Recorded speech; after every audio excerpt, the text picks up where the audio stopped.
Hey, friend, and welcome back to another episode of Faith and Friends. Hi, it's me, your host, your friend, your cousin, your sister in Christ, Georgia Brown, and I am so grateful that you're here. Today, we're having an awesome conversation with Lisa Anderson. Lisa Anderson is the host of the podcast Boundless. She's with Focus on the Family, which, y'all, I don't know if you did this, but growing up, I listened to Focus on the Family all the time, and it's just such an amazing organization, and I'm so grateful for all they do. Lisa is filled with so much wisdom. She has a book out called The Dating Manifesto, so we talk a lot about dating, which is awesome, and our main topic that was totally highlighted to me was who is holding you accountable in dating relationships. So I just kind of wanted to show you Sweet Lisa's face. Here are a few of my favorite little nuggets from our conversation, and it was quite convicting in the best sort of way. So check it out.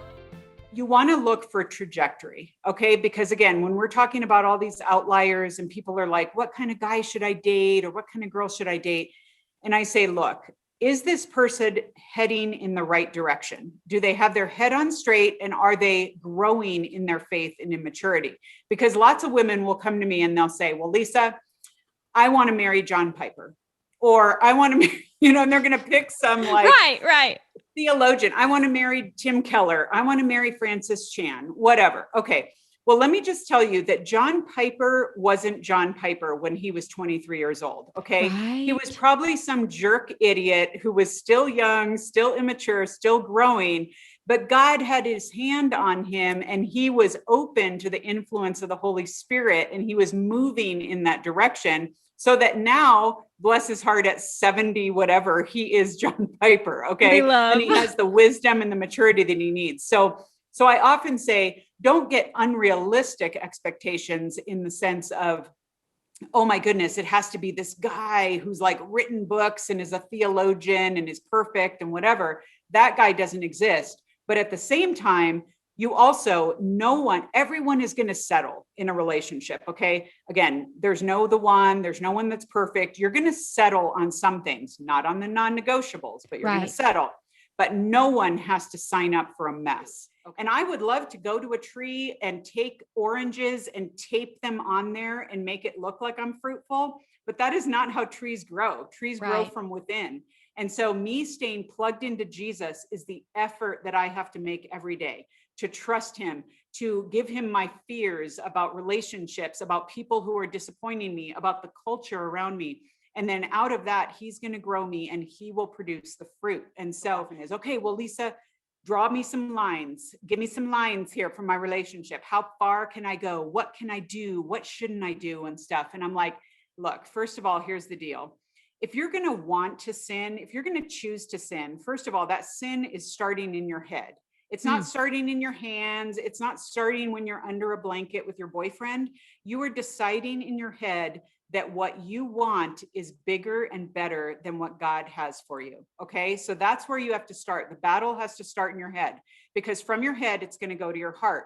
And so I always say, decide before you get into a relationship, decide in your head and your heart, for you only. This is before you discuss anything with your boyfriend. What is it that's going to honor God in this? Where am I as a person, as a child of God, as a daughter of the King? What does that look like for me? And so it's not about like, can we hold hands, or at some point in our relationship, are we going to kiss? It's about what is appropriate. If God were here in my story, because he is, what would this look like, and what decisions would I make? Yeah. And so, I've heard people describe or give very helpful pointers in this regard, like namely, don't do anything together, or don't put yourself in a position that you would not want to be interrupted. For me, it was always about inviting other people into my relationships. So dating in public, dating in groups, in fact, you could even take this online. Like I had a friend who met a guy in a different state and started talking to him. He actually, I'm so impressed by this guy. He had his pastor write him a letter of recommendation to her, to say, this guy is who he says he is. He is in my church. He is accountable to men in my church. He is a member here. He is serving here. He is not a poser. And so to be that person who's going to ask the hard questions at the get-go and not let emotions or hormones or feelings lead the way, who's going to be like, let's talk this through, let's figure this out.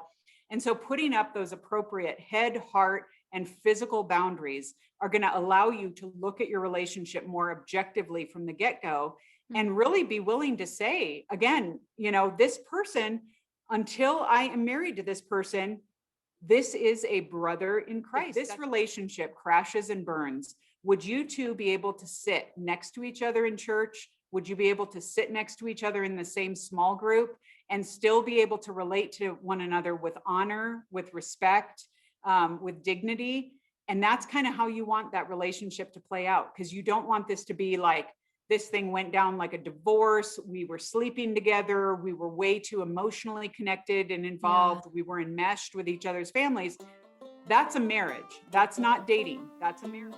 Okay, y'all, wasn't that amazing? So stop whatever you're doing, stop watching this video, and make sure to go download this podcast episode wherever you listen to podcasts. Oh, man, it was awesome. I love Lisa. She's just a queen, and I learned a lot, and I hope you did too.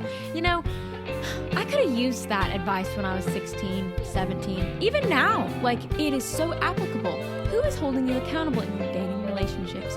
Who are you letting speak into your life? Are we humble enough to let ourselves have people tell us when we may be going astray? So good. Oh, I love it. So join us next week on Faith and Friends. We will be talking to Scarlett.